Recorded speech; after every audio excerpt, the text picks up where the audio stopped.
ओम शब्दर उच्चारण हिंदू धर्म रे सबुठु अधिक पूजनीय माना जाए। एमिति मान्यता अछि जे एथिरे संसारर समस्त सत्य एथिरे ही लुचि रहिछि।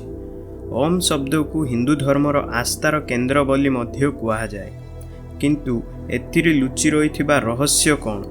आज आमे एही रहस्यर तत्व को जानिबा। हिंदू धर्म रे मान्यता अछि जे ओम शब्दर उच्चारण द्वारा आम शरीर रे ऊर्जार उत्पत्ति हुए, जहाँ आम शरीरर सबु प्रकार रोग सह लड़ी पारे। किंतु आम मनरे प्रत्येक थर एही प्रश्न जागृत हुए जे यह किपरि संभव बोली। यह उपरे अमेरिकार साइंटिस्ट माने मध्य रिसर्च करी पाइले जे ब्रह्मांड रे प्रत्येक वस्तु, ग्रह, तारा एक ध्वनि तरंग को छाड़ती। यही ध्वनि तरंगर फ्रिक्वेन्सी एते कम जे जहाँ आमे खाली कानरे शुणी पारिबा नहीं। वैज्ञानिक माने विशेष मेसिन रो व्यवहार करी जानिले जे ओम शब्दर ध्वनि ब्रह्मांडर आंतरिक ध्वनि सह स्पष्टतार सह मिसुची।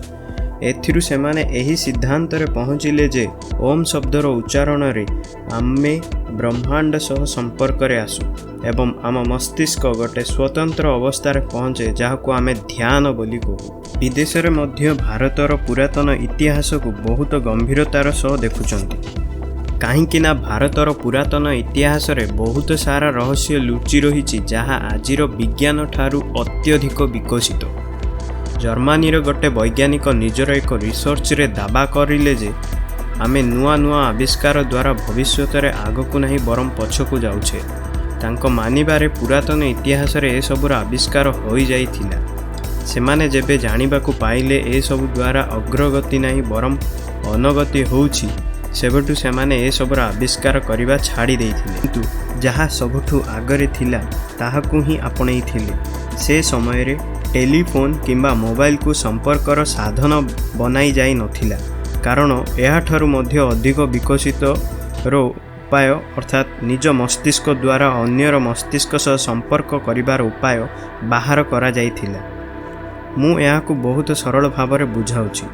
आज आमे माने जो टाइप रो अग्रगति होउछु से हिसाब रे एबे जो 4GB 16GB रो पेनड्राइव डाटा ट्रांसफर रे यूज करूछु, से भली किछि दिन परे लक्ष लक्ष जीबी रो डाटा ट्रांसफर करिबार उपाय बाहरी जिवो। किंतु या परे आहुरी अधिक विकसित हेबा परे इंटरनेट रो स्पीड एते बढ़ी जिवो जे आमे केवल इंटरनेट रे ही डाटा स्टोर करिबा एवं ट्रांसफर मध्य इंटरनेट द्वारा ही करिदेबा, जहा द्वारा पेनड्राइव की कौनसी ड्राइव रा आवश्यकता आ रहिबा नाही। किंतु यह ठारू आगरे आउ कौन संभव, माने यह ठारू अधिक आउ कौन विकसित हेबार संभव रही, जहाँ या ठारू मध्य एडवांस एवं स्पीड हेइथिबो। ताहा होछि आमे आम निज मस्तिष्क रु डाटा अन्यर मस्तिष्क को पठेबा।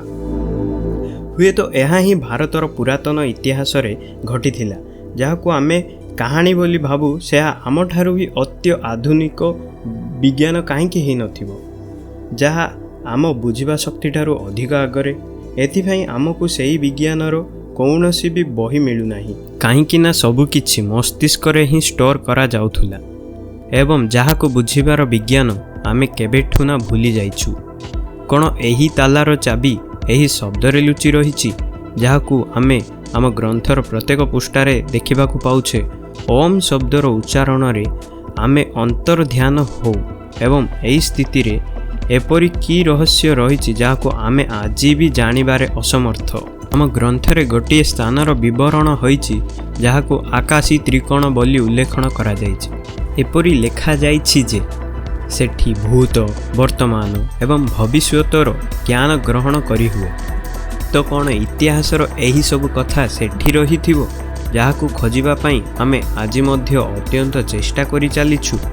कारण जदि आमर सभ्यता सतरे एते विकसित थिला, ताहा हेले आमे सबु कथा बही किंबा खातारे काहींकि लेखन्ते, जहा केबे ना केबे नष्ट हो जिवो, बरंतु सेठी रखिबा जोठी ताहा केबे मध्य नष्ट होब नाही एवं ताकू केबे भी पाई पारिबो। तो आमको कौन यह पाइबा पई आगकू नहीं बरम पछकू जिबाकू पड़िबो?